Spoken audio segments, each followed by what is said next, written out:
Good evening, Your Worship, Council. My name is Flavelle. I would like to express my sympathies to our community that our provincial government has forced us into this inter-community adversarial confrontation. My heart's broken with all the anger. Previously, the wise decisions of this council have led us to great success in support of housing. We have King Haven since 1970. We've got the George Schmidt Center, the Peardenville House, the Christine Lamb Center. All of them are absolute gold standards in support of housing. And what about the 20 guys that Joshua House has out on the prairie? I was honored to give them the money to buy a tractor so the guys could learn how to farm.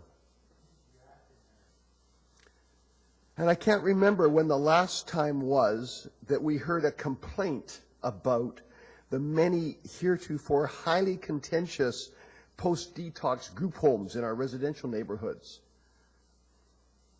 Abbotsford has proved that we know how to do supportive housing correctly.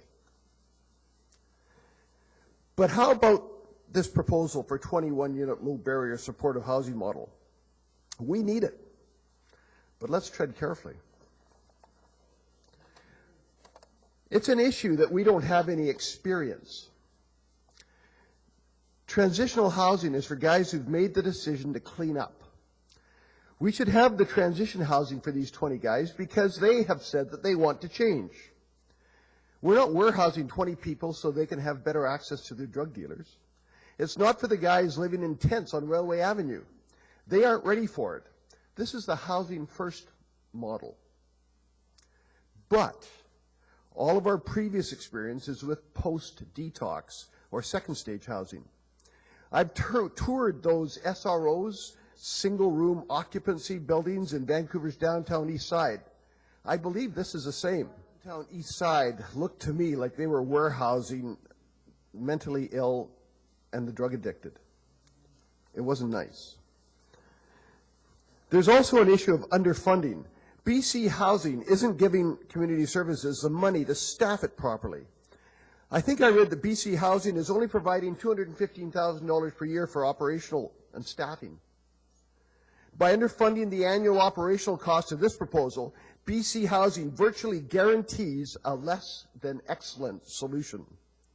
Further, at current funding levels, I'll bet it's only viable if it's co-located with Abbotsford Community Services.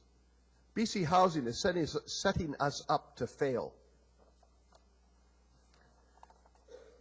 We've also got an issue with centralization and the concentration of services.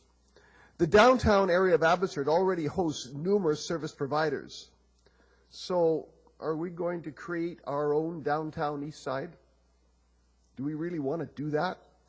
By stipulating a minimum distance between supportive housing, the kind with 10 people to a standard residential home, this council already realizes that we must not concentrate supportive housing in one neighborhood. We've also got an issue in that we've got a bunch of people who have invested in rebuilding downtown Abbotsford. They did that on the basis of council's C7 zoning. Correctly or not, they are scared for their money. You promised them an investment environment with C7. I don't think we have any right to break that promise to them. So what's the real issue? The real problem is that our provincial government allows our mentally ill, drug addicted, and most vulnerable citizens to live in our streets. Yes, we need this transitional house, but even more, we need mental health facilities and a provincial strategy to deal with mental health and addictions. Council doesn't have the power to make tonight's public hearing end well. This proposal has driven a wedge between and pitted against each other two giants of our community. The only correct solution is for BC Housing to properly fund this operation so that council can explore all possible solutions. Thank you for listening. Thank you.